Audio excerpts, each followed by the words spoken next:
Bem-vindo de volta. Você está acompanhando, hora a hora, cada momento da paixão de Jesus Cristo. Se você chegou agora, obrigada por estar aqui e não perder nenhum capítulo desta história que mudou o mundo. Jerusalém, sexta-feira, 1h. Jesus é conduzido pelas ruas escuras da cidade, amarrado, cercado de soldados. O grupo para diante de uma grande casa no bairro nobre da Cidade Alta, a residência de Anás. Anás não era mais o sumo sacerdote oficial, mas era o homem mais poderoso da religião judaica em Jerusalém.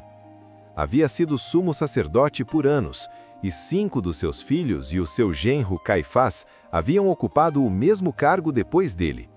Era o patriarca, o poder real por trás do templo. E ele queria ver Jesus pessoalmente.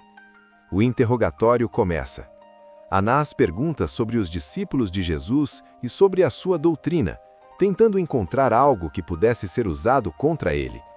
Jesus responde com uma calma que desconcerta. Falei publicamente ao mundo, ensinei na sinagoga e no templo, nada falei às ocultas. Por que me perguntas? Pergunta aos que me ouviram.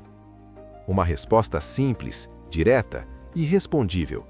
E então, um dos guardas levanta a mão e dá uma bofetada em Jesus. É assim que respondes ao sumo sacerdote? Jesus, com a face ardendo, responde com uma serenidade impossível. Se falei mal, mostra onde está o mal. Se falei bem, por que me bates? Ninguém responde. Anás, sem conseguir extrair nenhuma confissão, manda conduzi-lo até Caifás. Jesus é conduzido à casa de Caifás. O sumo sacerdote em exercício, o homem que semanas antes havia reunido o sinédrio e dito friamente: é melhor que um só homem morra pelo povo, do que toda a nação pereça. Uma profecia que ele mesmo não havia compreendido completamente ao pronunciar. A sala está cheia. Os anciãos, os escribas, os membros do sinédrio, reunidos em plena madrugada, com uma urgência que revelava o quanto esse julgamento havia sido planejado com antecedência. Começam a desfilar as testemunhas. Uma após outra, homens se levantam e apresentam acusações contra Jesus. Mas os testemunhos se contradizem, nenhum consegue se sustentar. A lei judaica exigia que 2 testemunhas concordassem perfeitamente para que uma condenação fosse válida, e isso simplesmente não acontecia. E durante tudo isso, Jesus permanece em silêncio. Não se defende, não contradiz, não apela, simplesmente está de pé, amarrado, ouvindo acusações falsas com uma serenidade que irrita Caifás profundamente.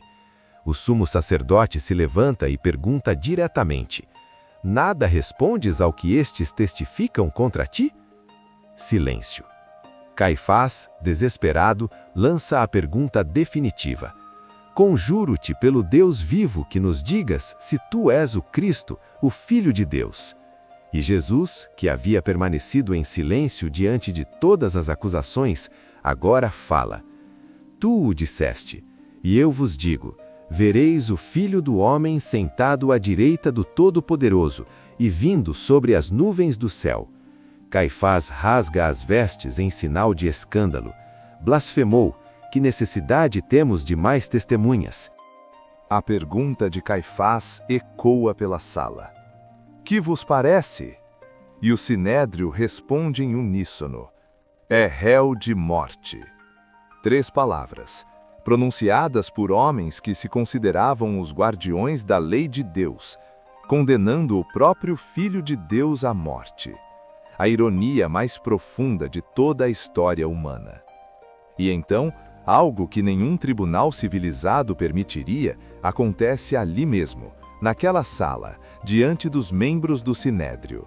Os guardas começam a agredir Jesus.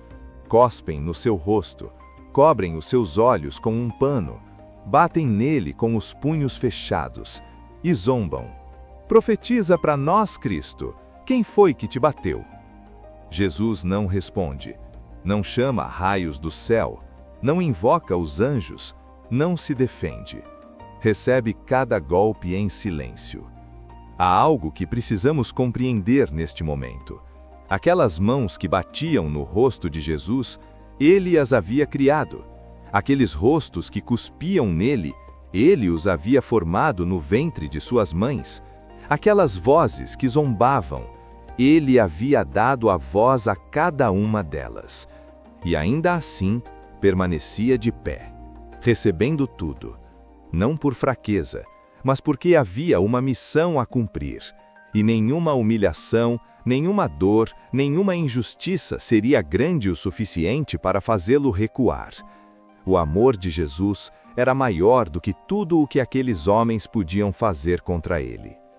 Enquanto Jesus era julgado dentro da casa de Caifás, do lado de fora, no pátio, um homem aquecia as mãos perto de uma fogueira. Pedro, o único discípulo que havia seguido Jesus até ali, de longe, com medo, mas havia seguido. Aquele mesmo Pedro que horas antes havia empunhado a espada no Getsêmani, pronto para enfrentar uma coorte inteira sozinho, agora estava ali, escondido entre os servos e os guardas, tentando passar despercebido. Uma criada se aproxima, olha para seu rosto iluminado pelo fogo e diz: "Tu também estavas com Jesus o Galileu?" Pedro recua. "Não sei do que estás falando." A primeira negação. Ele se afasta para a entrada do pátio, mas uma outra pessoa o reconhece e fala aos que estavam perto: "Este homem estava com Jesus de Nazaré." Pedro jura: "Não conheço este homem." A segunda negação. Passa um pouco de tempo. Um grupo se aproxima, e desta vez a acusação é mais direta. "Com certeza tu és um deles, até o teu modo de falar te trai." E Pedro, o rochedo, o primeiro dos apóstolos, aquele que havia proclamado: "Tu és o Cristo, o Filho do Deus vivo", começa a praguejar e a jurar: "Não conheço este homem." A terceira negação. E neste exato momento, um galo canta. Pedro se lembra das palavras de Jesus naquela mesma noite: "Antes que o galo cante, tu me negarás 3 vezes." E então, acontece algo que parte o coração. Jesus, do outro lado do pátio, vira-se e olha para Pedro. Apenas um olhar, sem palavras, sem acusação. Pedro sai correndo e chora amargamente. Esta foi a 9ª hora da paixão de Jesus. 3 julgamentos injustos, golpes, cusparadas e humilhações. E um discípulo chorando sozinho na escuridão da noite, descobrindo o quanto ainda precisava crescer em amor. A jornada continua, e a próxima hora trará uma das cenas mais trágicas de toda a paixão: o fim de Judas.